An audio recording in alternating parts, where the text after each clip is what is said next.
Now in the rest of the garden, these are those 3 peppers that I bought as one pepper, and I separated them.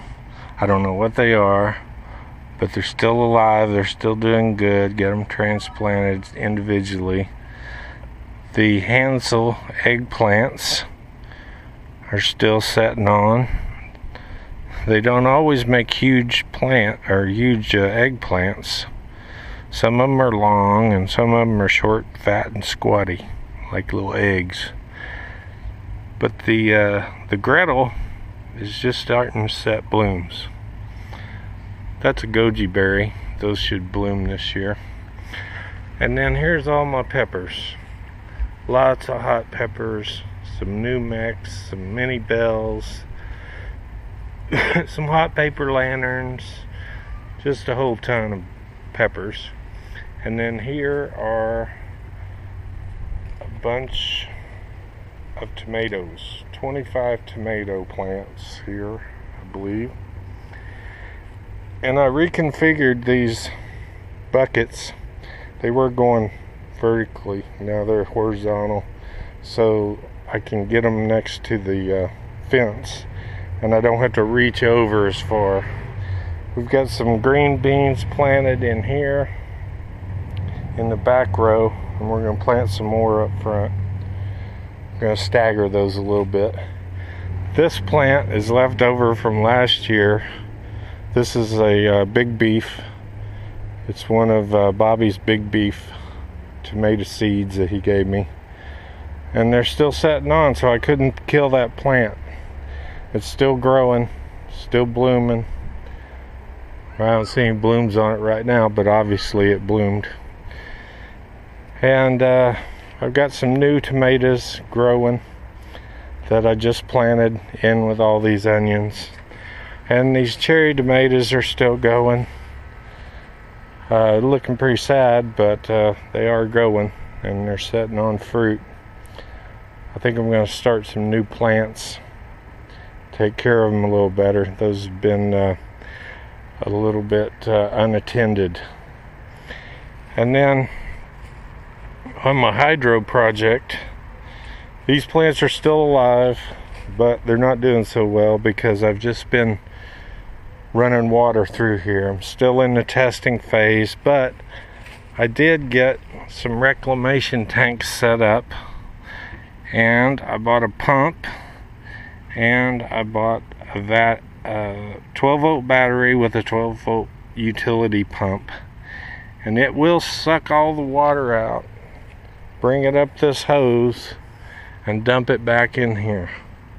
So now I've just got to I've got a solar panel, a small solar panel to charge this battery with, trickle charge it, and then I've got to devise a way, some kind of timer. So I'm probably going to get bigger tanks, but I need to, this thing sucks the water out so fast, I'm going to need to run it as it fills up.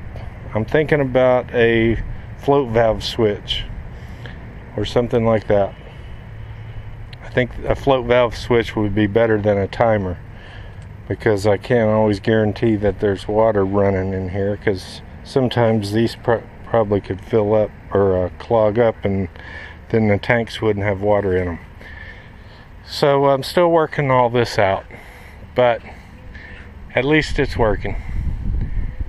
And then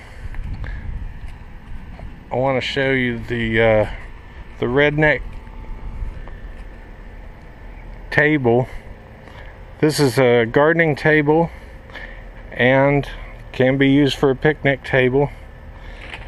And I made this out of a regular dining room table. I cut the sides off of it.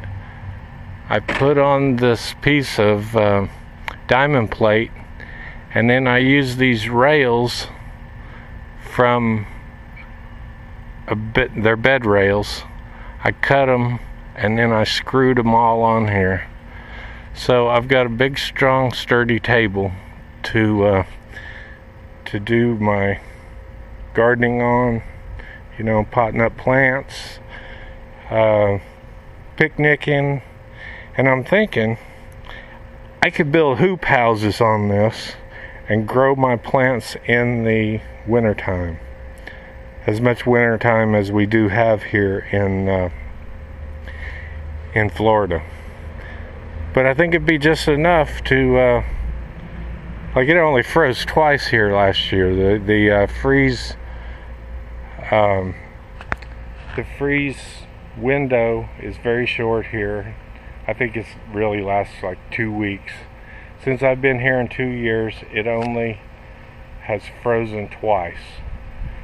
So I'm thinking if I build a hoop house over this and make it where I can take it off easily, but clamp it on so it will stay on there, that this thing will hold some heat and grow some starts out here on this table under the sunshine rather than having them on the porch. So I'll be working on that later in the year.